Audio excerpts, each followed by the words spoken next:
maaf ya. Okey. Assalamualaikum warahmatullahi wabarakatuh. Bismillahirrahmanirrahim. Bismillahilladzi la yadurru ma'asmihi syai'un fil ardi wala fis sama'i wa huwas samiul alim. Na'udzu bikalimatillahi tammat wa min syarri ma khalaq. Sahaja aku niat belajar dan mengajar, memberi dan mencari manfaat, memberi dan mencari keutamaan, menganjurkan untuk berpegang teguh kepada kitab Allah dan sunnah Rasulullah sallallahu alaihi wasallam, mengajak kepada jalan hidayah, menunjukkan pada jalan kebaikan, semata-mata mencari redha Allah, mengharapkan ganjaran pahala di sisinya, juga mendekatkan diri padanya. Kita niatkan sama-sama lillahi ta'ala, kerana Allah Ta'ala, yang sama-sama kita hormati dan kita muliakan opah moderator pada pagi ini, kepimpinan Spark Muslimin Muslimat, hadirin hadirat, tuan-tuan, puan-puan, moga-moga sekaliannya berada dalam naungan dan lingkungan rahmat Allah. Amin ya rabbal alamin. Saya dahului dan mulai pagi ini dengan pernyataan tahmid kesyukuran alhamdulillah. Syukur pada Allah atas pertemuan kita pada pagi ini, sehingga dapat kita bertemu dan bertatap muka lagi pada pertemuan kita kali yang kedua. Pertemuan kali yang kedua pada pagi ini dalam kuliah pengajian berkitab kita, iaitu kitab Hadis 40 tentang amalan yang mudah namun pahalanya melimpah ruah. Amalan yang kita semua boleh buat, kita mampu buat, namun amalan tersebut diganjari dengan pahala yang luar biasa. Pada pertemuan yang kedua pagi ini, insya-Allah, bagi jemaah yang sudah dapatkan kitab, kita buka pada halaman muka surat yang ke-7. Kita akan baca pada hadis yang ketiga, iaitu tentang besarnya ganjaran mengajak orang kepada kebaikan. Kita ajak orang buat baik dan kebaikan itu dilakukan oleh ramai orang dan dilakukan pula secara berterusan oleh ramai pihak. Maka pemula kebaikan itu diganjari selama mana orang melakukan kebaikan, dia juga turut mendapat kebaikan. Sebab orang buat baik tu sebab dia. Orang melakukan amal tu kerana dia yang menjadi pencetus. Itulah yang dinamakan sebagai pahala jariah. Pahala yang berterusan. Ada hadis yang menyebut demikian. Hadisnya diriwayatkan oleh Abu Hurairah radhiyallahu anhu dalam Sahih Muslim. Kita baca hadisnya insya-Allah. Ada dua sahabat meriwayatkan hadis ni. Yang pertama Abu Hurairah, kalau di bawah tu Jarir bin Abdullah. Dua-dua sahabat Nabi sallallahu alaihi wasallam. Hadis yang ketiga, besarnya mengajak orang kepada kebaikan.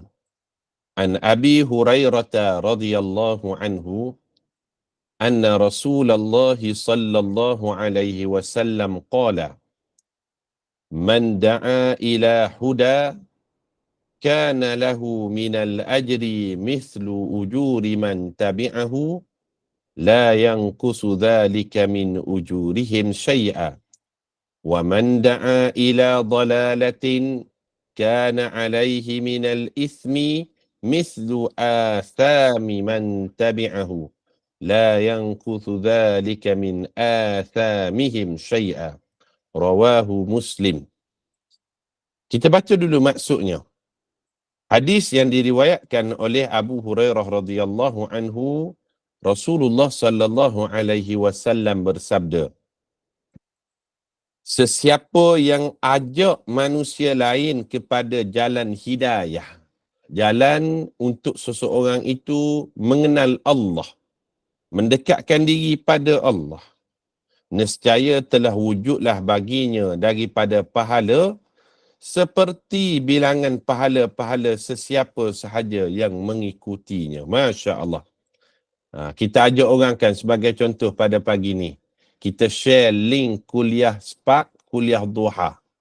Jom sama-sama kita join kuliah duha. Siapa yang ambil kesempatan untuk share link-link kuliah duha pada pagi ni, selama orang masuk ke link kuliah duha tu kerana link yang diberikan, maka dia akan dapat pahala selama mana, ramai mana sekalipun orang yang masuk kuliah duha melalui link yang dia sebarkan. Subhanallah. Kita nampak benda ni simple, sederhana sahaja kan. Tetapi kita dapat kutip pahala yang orang lain buat, dapat juga kat kita. Tanpa mengurangi pahala orang lain. Itu maksud dia. Dia hadis ni, dia sama seperti mana orang yang berpuasa dan memberi makan kepada orang lain yang berpuasa. Dia sama je konsep dia begitu. Dia berpuasa dan dia tajuk orang lain buka puasa. Maka orang yang buka puasa daripada makanan dia tu, pahalanya turut dapat kepada orang yang menaja makan membuka puasa tadi. Tanpa mengurangi sedikit pun. Itu maksud dia. Kita ajak orang buat baik, dengan dia ikut kebaikan yang kita ajak tu, maka kita akan dapat pahala daripada dia dan pahala yang kita mengerjakan kebaikan. Dengan syarat kita turut sama melakukan kebaikan itu tadi. Jangan pula kita tajuk orang buka puasa, kita sendiri tak puasa contohnya kan. Kita ajak, jom pergi majlis ilmu sekian. Kita sendiri pun tak ada niat nak pergi pun. Itu tak dapatlah. Kita buat, kita ajak orang lain buat, pahala orang lain tu dapat kat kita tanpa mengurangi sedikit pun hak orang lain yang buat kebaikan tersebut. Sebab itu kalau ada poster majlis-majlis ilmu kan, kalau kita mampu share ke grup-grup bersesuaian dan kita pula mampu hadir, maka kita sebarkanlah majlis ilmu tersebut. Itu paling mudah jalan untuk kita dapatkan pahala melimpah ruah, kerana dia macam ibarat sistem MLM. Makin ramai masuk, makin besarlah ganjaran bagi orang yang melakukan pemula kepada jalan kebaikan itu tadi.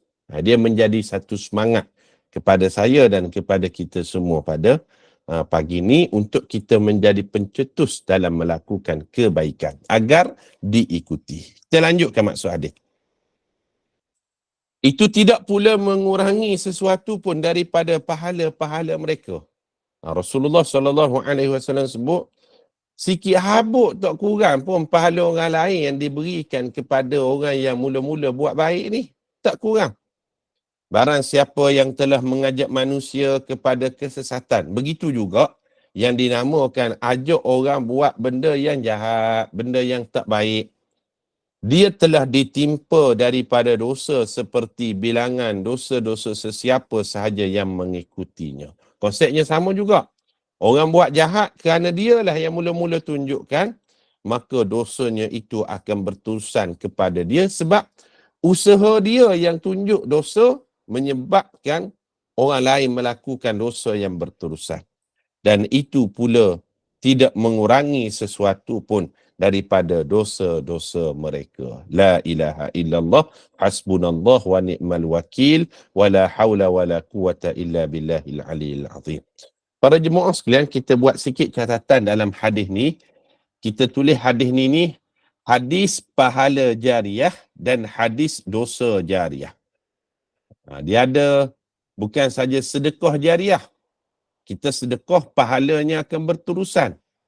Tetapi ada juga pahala jariah, pahala yang berterusan dengan kita menjadi pencetus kepada kebaikan. Sebagai contohlah kan, grup kita ni grup SPAK kan, sahabat pencinta Al-Quran yang saya yakinlah Opah sebagai pengasasnya, mula tertubuhnya grup SPAK ini selepas daripada PKP kot, ataupun semasa PKP sebenarnya. Semasa PKP, masjid dan surau tidak ada lagi ketika itu ditangguhkan majlis ilmu dan lain-lain. Maka satu inisiatif yang dibuat oleh SPAK, kita buat medium kuliah ilmu melalui platform online yang boleh disertai oleh seluruh warga maya walaupun tidak berada di Malaysia sekalipun. Mungkin ada sahabat kita yang berada di Brunei, di Singapura, di Indonesia dan lain-lain tempat. Mungkin ada kot pagi ni kot. Ada tak yang dari Brunei, dari Indonesia, dari Singapura dan lain-lain daripada luar Malaysia? Mungkin ada kan? Berdasarkan hadis ni, siapa yang mula-mula mencetuskan penubuhan grup Spark, pengasas Spark ni bersama dengan mungkinlah grup-grup Spark, selagi mana setiap kali majlis ilmu dan orang join majlis ilmu ni kerana grup yang ditubuhkan, mereka yang menjadi pengasas kepada kebaikan ini, dia akan dapat pahala. Dia akan dapat pahala. Berterusan. Selagi mana grup ni masih ada dan berfungsi sebagai medium majlis ilmu. Pengasas awal grup ni dia akan dapat pahala. Itu pengasas awal lah. Manakala yang kemudian mungkinlah yang buat poster, kita pun rangka-rangka poster post kat grup, orang pun join. Yang dapat poster pun dapat pahala. Kemudian yang buat link Google Meet, orang pun join melalui link dia, dapat pahala. Yang mengajar ilmu, insya-Allah dapat pahala. Berterusan. Begitu, itu disebut sebagai pahala jariah, pahala yang berlari-lari berterus-terusan. Sebab Rasulullah SAW sebut, dan pahalanya dia tidak kurang, tidak ambil daripada orang yang melakukan kebaikan. Allah Maha Kaya, orang yang melakukan kebaikan dia tetap dapat, dan pahala orang melakukan kebaikan juga sama pahalanya itu diberikan kepada orang yang mula-mula menunjukkan kebaikan itu tadi. Masya Allah. Ini yang dinamakan besarnya ganjaran mengajak orang kepada kebaikan.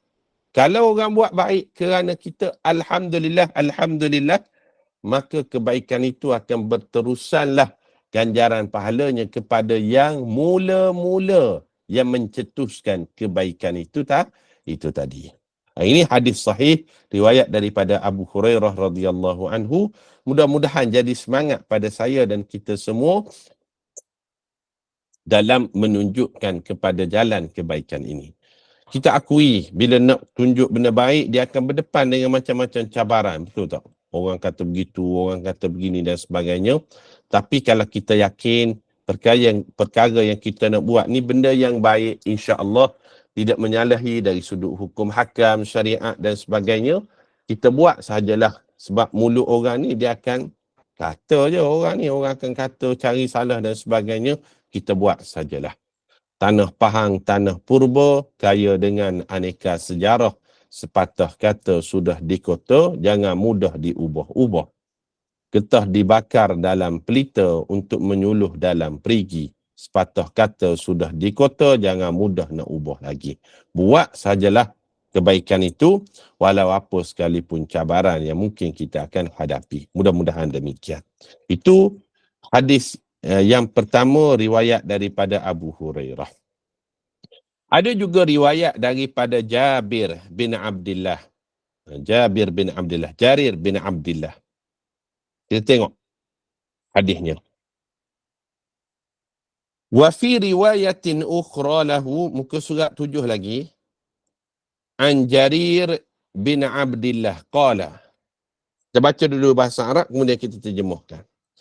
Ja'a nasun minal a'rabi ila Rasulillah sallallahu alaihi wasallam alaihimus suf fara'a su'a halihim qad asabathum hajatun fahassan nasa ala sadaqah فأبطأوا عنه حتى رؤي ذلك في وجهه قال ثم إن رجلا من الأنصار جاء بسرة من ورق ثم جاء آخر ثم تتابعوا حتى عرف السرور في وجهه Faqala Rasulullah sallallahu alaihi wasallam, man sanna fil islami sunnatan hasanatan fa'umila biha ba'dahu kutiba lahu mithlu ajri man amila biha wala yanqusu min, muka surat 8, wala yanqusu min ujurihim syai'un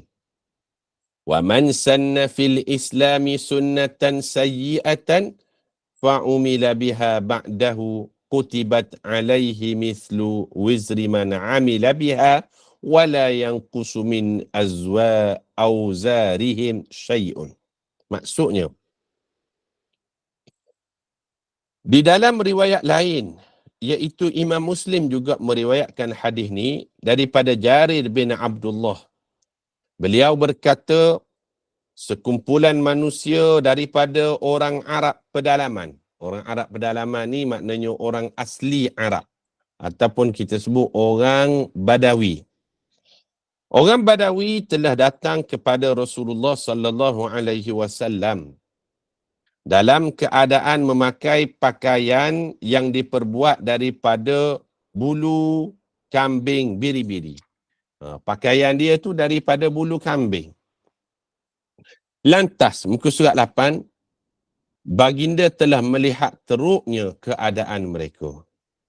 Mereka telah ditimpa dengan keperluan yang mendesak. Mungkin dia datang tu dalam keadaan lemah, dhaif, dalam keadaan pakaiannya tak berapa terurus, sebab ada keperluan yang tidak cukup untuk dirinya.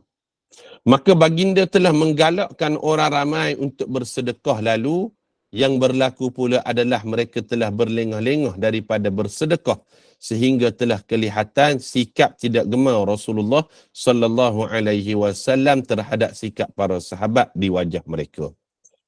Para jemaah sekalian, bila Rasulullah sallallahu alaihi wasallam tengok sahabat ni, bila Rasulullah kata jomlah kita bantu sahabat kita yang dalam keperluan ni, sahabat dia buat relax-relax dulu. Macam best soba best, relax-relax, santai-santai macam tu. Maka Rasulullah sallallahu alaihi wasallam dia tidak selesa dengan perbuatan sahabat ketika itu. Maka ketika itulah Jarir bin Abdullah telah berkata, kemudian sesungguhnya seorang lelaki daripada golongan Ansar telah datang dengan membawa satu kantung yang berisi perak. Kemudian seorang lelaki lain pula telah datang membawa sedekah. Kemudian mereka yang lain pula telah saling mengikuti membawa sedekah, sehingga telah diketahui kegembiraan jelas terpancar di wajah Rasulullah sallallahu alaihi wasallam. Lalu baginda bersabda. Kemudian bila ada orang yang mulakan untuk membantu lelaki Badawi tadi, maka orang lain pun pakat buat baik. Pakat tolong, pakat bantu, pakat cukupkan keperluan. Kemudian baginda sallallahu alaihi wasallam bersabda, sesiapa sahaja yang telah memulakan di dalam Islam dengan sesuatu amalan yang baik. Siapa yang mula buat baik, lalu perbuatan baik yang dimulakan itu telah diikuti, maknanya diamalkan oleh orang lain pula selepas dia melakukannya, nescaya telah dituliskan buat orang yang memulakan seperti pahala sesiapa sahaja yang beramal dengan perbuatan tersebut dalam keadaan tidak berkurang sesuatu pun daripada pahala-pahala mereka. La ilaha illallah. Masya Allah. Ini dinamakan pahala jariah. Siapa mula buat baik, kebaikannya itu orang ikut, dia akan dapat pahala orang yang ikut kebaikan, tanpa pahala orang yang buat baik itu tak berkurang sikit pun. Itu maksud dia. Tapi ingat, itu bukan sahaja dalam bab kebaikan, tetapi dalam bab keburukan pun sama. Dia ada pahala jariah, dia ada dosa jariah.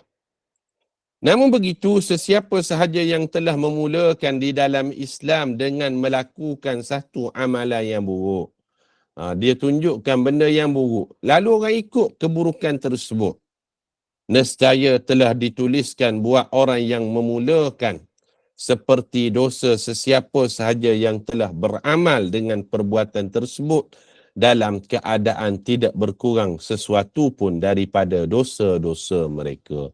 Subhanallah, la haula wala quwata illa billah. Siapa yang buat baik dalam hadis ini sebut, dia dapat kebaikan tanpa kurang kebaikan orang yang melakukannya. Siapa yang tunjukkan jalan yang tidak baik, keburukan itu diteruskan oleh orang lain, si pemula walaupun dia telah meninggal dunia, dia akan menerima saham yang tidak baik walaupun dia sudah berada di alam kubur sana. Mudah-mudahan kita tunjukkan contoh-contoh yang baik sahaja dalam kehidupan kita. Katakanlah ustaz, saya mungkin sebelum ni pernah buat sekian.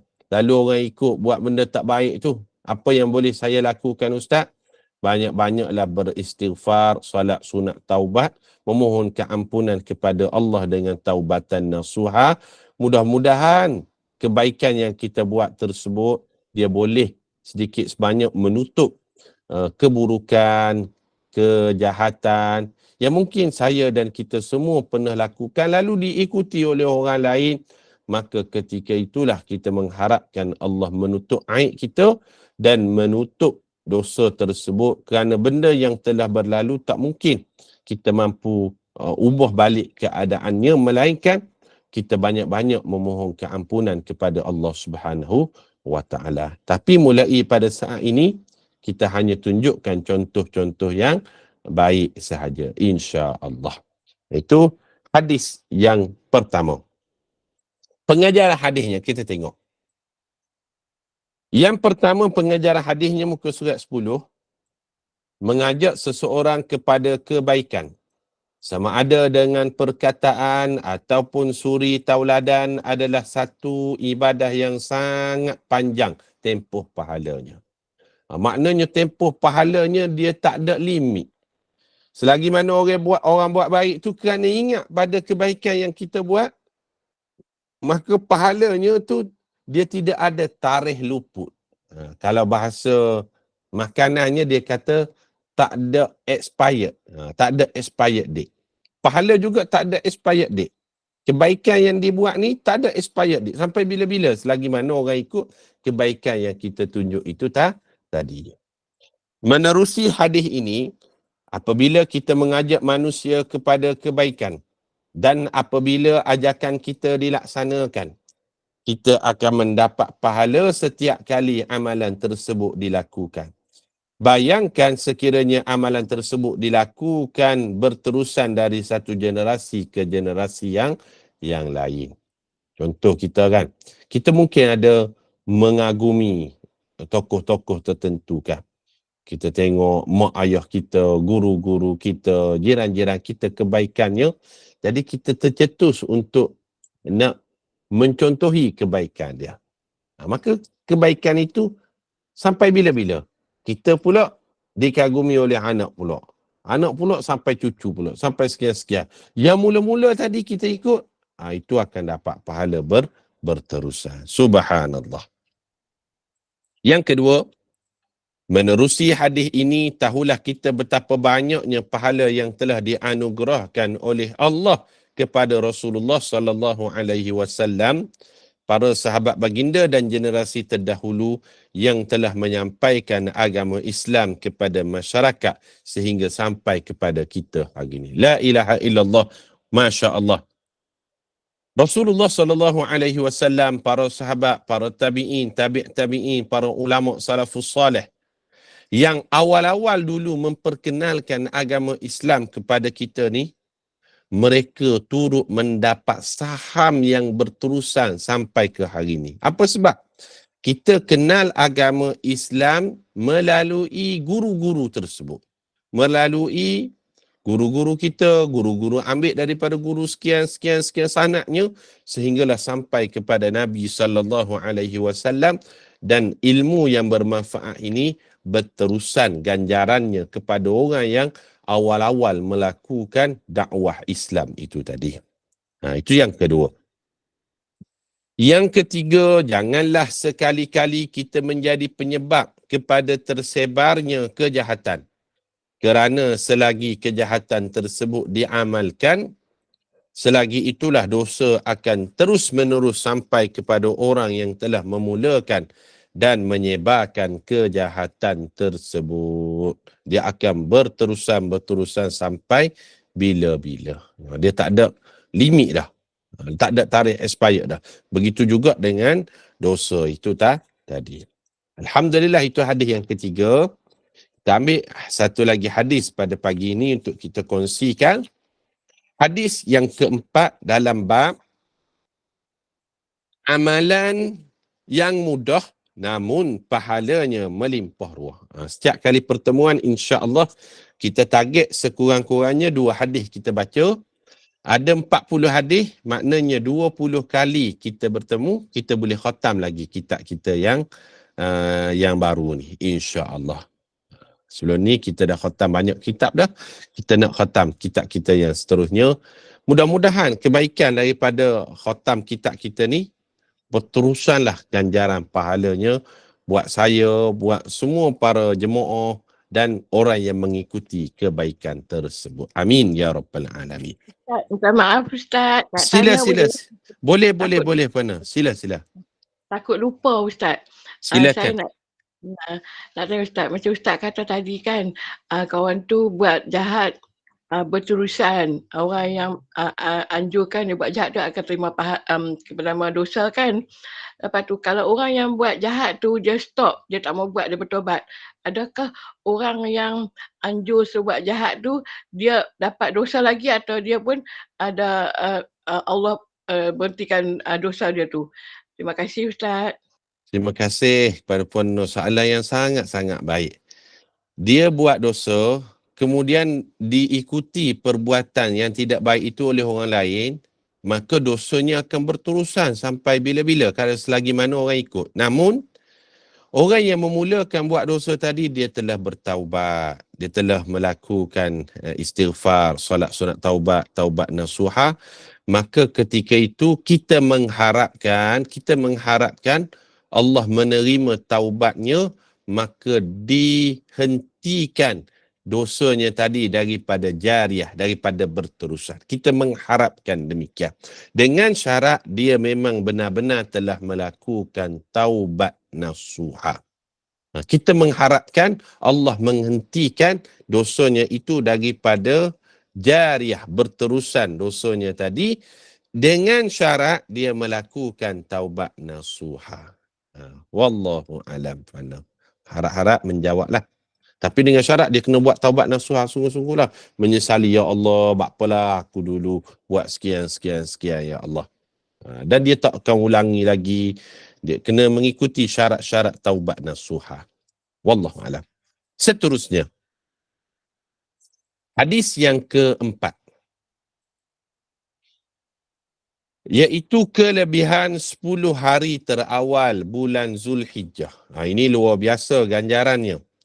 Amal-amal soleh yang dilakukan pada 10 hari yang terawal bulan Zulhijjah, Masya Allah, tidak ada lagi mana-mana amalan yang boleh menandingi amalan yang dilakukan pada hari-hari tersebut. Mana hadisnya kita tengok.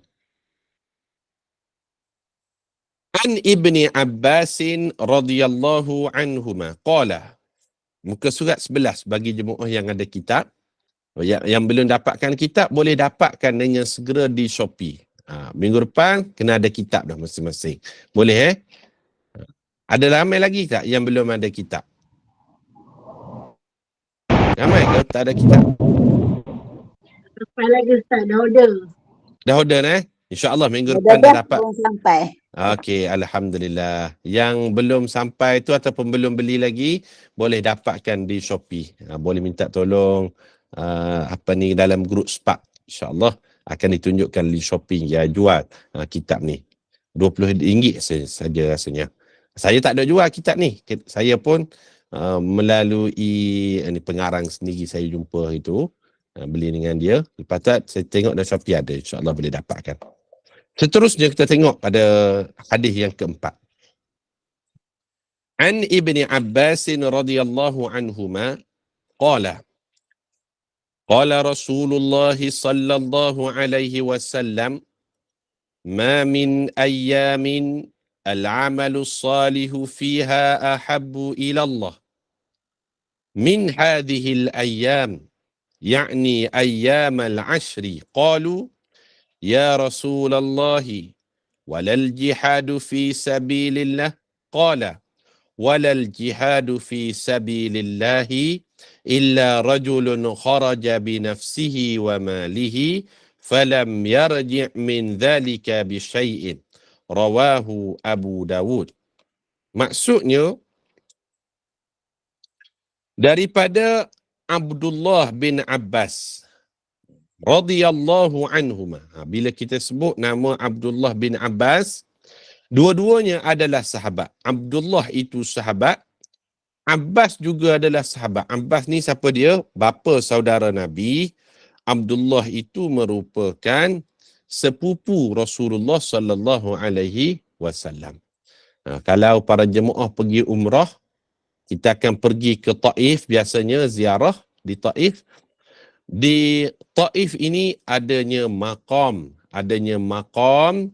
Abdullah bin Abbas radhiyallahu anhu. Di Taif adanya Masjid Abdullah bin Abbas, adanya Maktabah Abdullah bin Abbas dan ada maqam Abdullah bin Abbas. Dia sepupu Rasulullah sallallahu alaihi wasallam. Dia perawi hadis kita pada pagi ni. Beliau berkata, iaitu Abdullah bin Abbas berkata, Rasulullah sallallahu alaihi wasallam telah bersabda, tidak ada daripada siang-siang manapun yang amalan soleh pada siang-siang tersebut lebih dicintai oleh Allah lebih daripada siang-siang ini. Waktu siang. Kalau malam, yang hebatnya 10 akhir Ramadan. Tak ada siapa, tak ada mana-mana malam yang mampu menandingi malam-malam 10 akhir Ramadan. Kalau siang, paling hebat siang yang terbaik adalah pada siang 10 hari yang pertama Zulhijjah. Itu kita kena bezakan kat situ. Kalau malam yang terbaik, malam 10 hari yang terakhir Ramadan. Kalau siang paling baik, siang 10 hari pertama bulan Zulhijjah. Beza dia kat situ. Dan mana-mana amalan yang dilakukan pada waktu siang, ingat pada waktu siang, pada 10 hari yang pertama bulan Zulhijjah, dia lakukan amalan-amalan soleh. Tak kira apa sekalipun amalan soleh dilakukan. Apa ganjarannya? Kita tengok. Baginda maksudkan siang-siang 10 terawal dalam bulan Zulhijjah. Lalu mereka berkata, wahai Rasulullah, sehinggakan jihad pada jalan Allah pun tidak dapat menandinginya. Sahabat tanya, jihad pada jalan Allah di siang hari 10 yang terawal Zulhijjah ini, adakah boleh menandingi amalan soleh yang dilakukan pada waktu tersebut? Baginda telah bersabda, muka surat 12, jihad pada jalan Allah pun tidak dapat menandinginya. La ilaha illallah, subhanallah. Berjihad ni amalan yang cukup hebat, luar biasa. Tetapi berjihad pada 10 hari yang terakhir, 10 hari yang terawal Zulhijjah, mana-mana amalan dilakukan, jihad pun takkan mampu menandingi. Maknanya ini luar biasa sungguh kemuliaan pada waktu dan masa 10 hari yang terawal Zulhijjah. Sekarang kita dah lepas dah. Kita dah masuk pada tanggal 2 Safar hari ni kan. Maknanya dah lepas dah. Siang tu mulai daripada subuh. Ya betul, mulai daripada berakhirnya subuh. Bermula daripada siang ni, bermula daripada terbitnya matahari, iaitu berakhirnya subuh, sehinggalah terbenamnya matahari, iaitu berakhirnya waktu maghrib. Itu dinamakan siang. Bermulanya sehinggalah pada waktu berakhirnya subuh tadi sehinggalah pada yang dinamakan dengan terbenamnya matahari, maksudnya waktu maghrib. Sehingga kan kata Nabi SAW, jihad pada jalan Allah pun tidak dapat menandinginya. Tak dapat menandinginya. Melainkan seorang lelaki yang telah keluar dengan membawa jiwanya dan hartanya, lalu dia tidak pulang dengan membawa sesuatu pun daripada nyawa dan hartanya tadi. Melainkan kata Nabi SAW, hanya ada satu amalan sahaja yang mampu menandingi amal soleh yang dilakukan pada 10 siang yang pertama bulan Zulhijjah ini, iaitu amalan itu adalah syahid pada jalan Allah. Maknanya syahid dunia, syahid akhirat. Syahid dunia, syahid akhirat. Dia keluar berjihad dalam keadaan nyawanya dan hartanya tidak pulang, maknanya dia syahid di medan perang. Syahid di medan jihad, maka itu sahaja amalan yang mampu menandingi 10 awal yang pertama bulan Zulhijjah pada waktu siangnya. Ini kelebihan dan kemuliaan. Sedekah, baca Quran, senyum, bercakap benda yang baik, itu semua amal soleh. Maka amal soleh itu diganjari dengan pahala yang luar biasa sehingga jihad pun tak mampu tandingi, melainkan hanyalah syahid pada jalan Allah sahaja yang mampu menandinginya. Itu kita namakan sebagai amal yang mudah tetapi pahalanya luar biasa. Kita tengok pengajaran daripada hadis ini. Pengajaran yang pertama, jelaslah melalui hadis ini bahawa waktu siang pada 10 hari pertama bulan Zulhijjah, iaitu bermula dari 1 Zulhijjah sehingga 10 Zulhijjah pada waktu siang, adalah merupakan waktu siang yang paling baik sekali untuk beribadat. Waktu yang paling baik sekali untuk beribadat. Bahkan pahala bagi amalan yang dilakukan ketika itu tidak dapat ditandingi oleh sebarang amalan baik yang lain. Tak ada amalan baik yang lain yang mampu menandinginya. Sehingga pahala orang yang berjihad di medan perang sekalipun tak mampu tandingi. Namun, mati syahid dapat menandingi pahala orang yang beramal ibadah pada siang hari tersebut. Melainkan satu saja, orang yang mati syahid. Itu boleh menandinginya lah. Kemudian, pengajaran yang kedua, Al-Imam Nawawi di dalam kitab Al-Azkar menyatakan bahawa kita disunatkan untuk memperbanyakkan zikir pada siang ini, lebih-lebih lagi pada hari Arafah. Kita nak memuliakan bulan Zulhijjah ni, salah satu caranya adalah banyakkan zikir. Zikir apa yang terbaik? Hauqalah, la hawla wa la quwata illa billah. La ilaha illallah, tahlil. Tasbih, subhanallah. Takbir, Allahu Akbar. Tahmid, Alhamdulillah. Itu zikir yang terbaik. Lebih-lebih lagi pada hari Arafah, iaitu 9 Zulhijjah. Kata Imam Nawawi, zikir yang paling baik pada siang hari 10 hari yang pertama Zulhijjah, dan yang lebih baik lagi, banyakkan pada hari Arafah 9 Zulhijjah. Kita dah lepas dah bulan Safar dah sekarang ni. Selain itu, beliau turut menyatakan bahawa kita disunatkan. Apa yang disunatkan? Berpuasa sunat sepanjang 9 hari terawal bulan Zulhijjah. Kalau mampu, 9 hari terawal bulan Zulhijjah tu kita puasa, itu dilakukan oleh Nabi SAW. Namun kita akui ada orang yang tak mampu, maka berpuasa pada hari Arafah. Berpuasa pada hari Arafah. Pengajaran yang ketiga, hadis ini menunjukkan bahawa orang yang berjihad di dalam medan perang sehingga syahid sangat besar ganjarannya sehingga dapat mengalahkan pahala orang yang beribadat pada 10 siang terawal bulan Zulhijjah. Dan yang keempat, pengajarannya, menurut Iman Arsharwani, siang hari yang paling afdal adalah siang hari Arafah, seterusnya siang hari Jumaat, seterusnya siang hari Idul Adha, seterusnya siang hari Idul Fitri. Di 4 yang paling afdal pada waktu siang hari.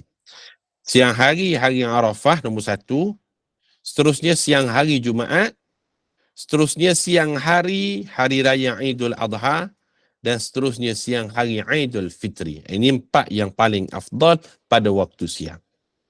Adapun pada waktu malam, paling afdal adalah waktu malam berlaku kelahiran Rasulullah sallallahu alaihi wasallam. Seterusnya malam Al-Qadar, kemudian adalah malam berlaku peristiwa Isra. Kemudian malam Arafah, seterusnya adalah malam Jumaat, dan seterusnya malam nisfu Sya'ban, 15 Sya'ban. Ini disebut dalam Hasyiah Asy-Syarwani ala Tuhfatil Muhtaj. Ini disebutkan oleh para ulama dalam bab kemuliaan hari dan masa. Alhamdulillah para jemaah sekalian, kita telah bacakan hadis-hadis dan huraikan secara sederhana dalam bab amalan yang mudah namun pahalanya melimpah ruah. Kesempatan akan datang kita akan tengok hadis yang kelima, iaitu kelebihan doa selepas wudu dan solat sunat wudu. Apa ganjarannya? Simple, sederhana, ringkas, mudah kita semua boleh buat, tetapi dijanjikan dengan ganjaran pahala yang cukup hebat. Wallahu alam, saya berhenti di sini dulu. Saya serahkan kembali kepada Opah, dipersilakan. Alhamdulillah. Alhamdulillah. Masya Allah Ustaz. Terbaiklah. Opah baru dengar ni. Cerita-cerita macam ini ni. Masya Allah. Pahalanya Ustaz. Bawa kitab ni kepada kami. Alhamdulillah. Terima kasih banyak-banyak. Dan sahabat-sahabat semua. Semoga ambil plan tadi dah cantik kan. Apa yang terbaik. 4 hari yang terbaik dan 4 malam. 5 malam yang terbaik. Jangan lupa. Okey. Ustaz, mudah-mudahan kita akan bersua lagi di hari dan waktu yang sama minggu depan, insya-Allah. Dan juga sahabat-sahabat yang setia bersama SPAQ, mohon 1 jam lagi ya. Tak sampai 1 jam lah, 40 minit lagi akan bersama dengan kuliah duha kedua bersama dengan Al-Fadhil Ustaz Dr. Muhammad Faizal. Baik Ustaz, untuk itu terima kasih sekali lagi dan mohon Ustaz tangguhkan majlis kita dulu. Silakan Ustaz. Terima kasih Opah. InsyaAllah kita tangguhkan dengan kafaratul majlis dan suratul Asr.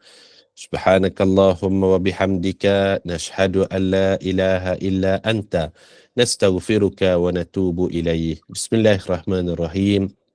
Wal 'asr innal insana lafi khusr illa alladhina amanu wa 'amilus salihat wa tawasaw bil haqqi wa tawasaw bis sabr.